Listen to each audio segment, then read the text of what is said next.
kuyakorera nawe arayakwiba.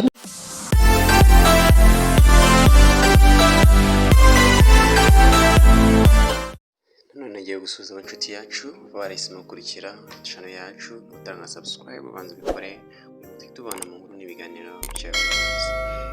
Ndetse kubagize ikiganiro cy'agashimwe umunsi wo tugiye kubagiza ati ibisigaye bibera mu nsengero ni akaza akesa mutwe. Mbere y'itorero ryose pasiteri yatabaje umudamu wibye amafaranga maze ayahisha amabere habura gatungo n'ingumi zizemo. Umwe mu nyambaga hari kuzenguruka amashusho y'umupasiteri wari uri mu mwuka maze atamaza umudamu wibye amafaranga maze ayahisha mu mabere.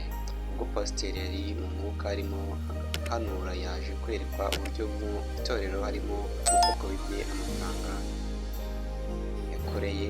Yaje guhamagara umudamu wabana maze aza imbere ya pasiteri musaba gutanga ayo mafaranga kuko ari we kuyiba. Ayakura mu mabere akimara kuyatanga umukobwa yashatse gutera ingumi uwo mudamu.